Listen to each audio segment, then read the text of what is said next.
હાલો મિત્રો, મારી યુટ્યુબ ચેનલમાં તમારું સ્વાગત છે અને બધાને જય દ્વારકાધીશ.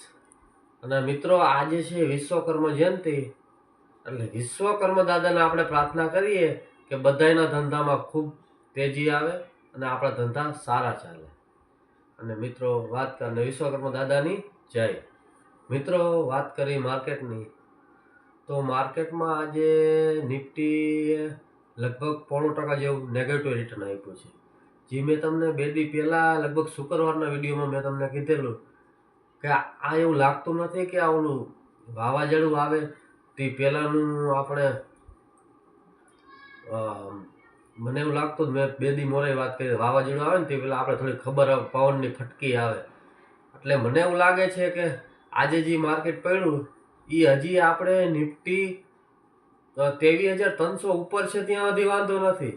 એની નીચે ક્લોઝિંગ આપવાનું જો ચાલુ કરશે મિત્રો, તો એ આપણે જે 22,700 કે 800 આપણે જે લેવલ જોયું હતું એ બીજી વાર જોવા મળી શકે છે.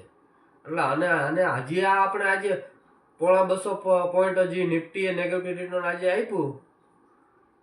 એ હજી મને એવું લાગે છે કે જે ગામડામાં રહેતા હોય ને એને ખબર હોય વાવાઝોડું આવે ને તો પેલા પતરા ખખડે. આ એના જેવું કામ કર્યું એવું મને લાગે છે. હજી ખાલી પતરા જ ખેખડા છે. જો 22,300 ની નીચે નિફ્ટીએ ક્લોઝિંગ આપ્યું તો આપણે જે જૂના લો જોયા હતા કે 22,700 કે 800, એ આપણે ફરીવાર જોવા મળી શકે છે. તો એ દરવાજા ખુલ્લા થઈ જાય 22,300 નીચે ક્લોઝિંગ આપશે ને તો. અને મિત્રો, આટલી બધી વોલેટિલિટી કેટલી મેં આજે કોચિન શિપયાર્ડના શેરમાં એટલી વોલેટિલિટી જોવા મળી કે સવારે નેગેટિવ 0.5% એવું કંઈ હતું અને પછી 8% ઉપર ગયું, 7 થી 8% ઉપર ગયું અને ત્યાંથી વળી સાંજે બંધ થયું ત્યારે વળી નેગેટિવ એટલે 0.5% જેટલું ઉપર બંધ થયું છે. એટલે આટલી બધી વોલેટિલિટીમાં આપણે કામ કેમ કરવું? જો આપણે કામ કેમ કરવું, શું કાંઈ, તો મિત્રો જે છે એમનું રહેવા દો. નીચે જશે તો ઉપર આવવાનું જ છે અને એમાં કાંઈ બીવાની જરૂર નથી. પણ થોડોક સમય લાગશે, મેં વહેલા કીધું એમ. અને હજી મિત્રો તમે જોયું હોય તો નીચેથી નિફ્ટી કેટલું રિકવર થયું? નીચેથી લગભગ 700 પોઈન્ટ જેવું પહેલાં લો માર્યો ત્યાંથી તો 700 પોઈન્ટ જેવું રિકવર થયું, પણ તમારા પોર્ટફોલિયોમાં કે શેરમાં એટલી રિકવરી જોવા નથી મળી. તો પોર્ટફોલિયોમાં રિકવરી જોવા નથી મળી. નિફ્ટી ભલે 700 પોઈન્ટ ઉપર આવી ગયું અને આજે તો નિફ્ટી કેટલું ઘટ્યું? ઘટીને 0.5% જ ઘટ્યું છે, પણ આપણા શેર જોવો, શેરમાં 2%, 3%, 4%, 5% શેર પડી ગયા છે. એટલે મિત્રો, મને એવું લાગે છે હજી આને નીચે જવું હોય એવું મને લાગે છે. અને વાત કરું તો મિત્રો, જો પહેલાં આપણી પાસે શું હતું? પહેલાં આપણી પાસે હતું બજેટ. જ્યારે નિફ્ટી બજેટ નજીક આવ્યું ત્યારે 700 પોઈન્ટની તેજી બતાવી નીચેથી, કે 22,800 થી 23,500 સુધીની તેજી થઈ. એ હાલો બજેટ વયું ગયું તોય માર્કેટ ત્યાં. પછી શું આવ્યું? પછી આવી આરબીઆઈ પોલિસી, તો આરબીઆઈ પોલિસી વહી ગઈ તોય માર્કેટ ત્યાં. પછી શું આવ્યું? પછી આવ્યું મિત્રો, આપણે દિલ્હીમાં 27 વર્ષ પછી ભાજપ જીત્યું છે દિલ્હીમાં. તો એ એક સારી વાત હતી. જ્યારે શનિવારે આપણે આ સમાચાર જોવા મળ્યા હતા, અહીંયા ભાજપ જનતા પાર્ટી જીતી ગઈ હતી શનિવારે. અને તે પછી આજે સોમવાર તોય માર્કેટ નેગેટિવ. એટલે માર્કેટને ચડવું હોત તો ચડવા માટે તો બધું હતું જ, બજેટ ને આ આરબીઆઈ પોલિસી ને જેમ કે આપણે દિલ્હીના ચુનાવી રિઝલ્ટ આવ્યા, પણ માર્કેટ નથી ચડી શકતું. એનું કારણ શું મિત્રો?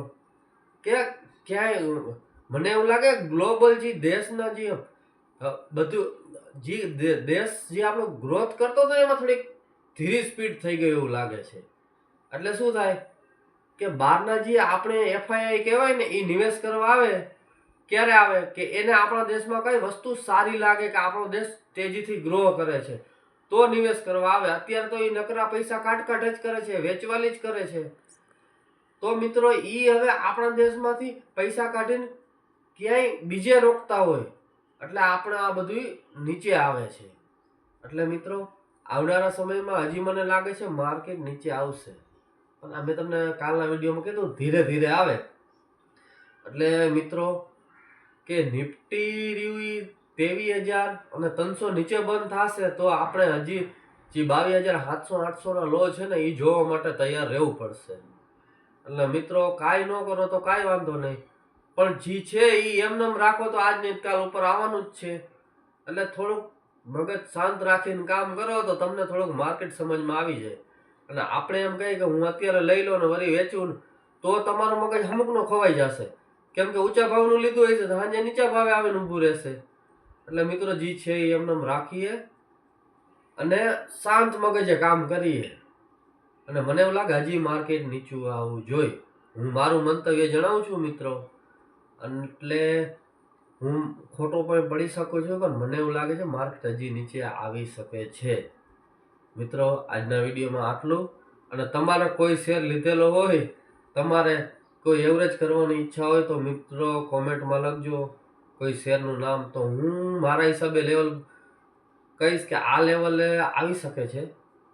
પણ પછી લેવું ન લેવું, એવરેજ કરવી એ તમારા ઉપર છે મિત્રો. એટલે આજના વિડીયોમાં આટલું. આપણે ફરી મળશું આવતીકાલના વિડીયોમાં. બધાને જય શ્રી રામ.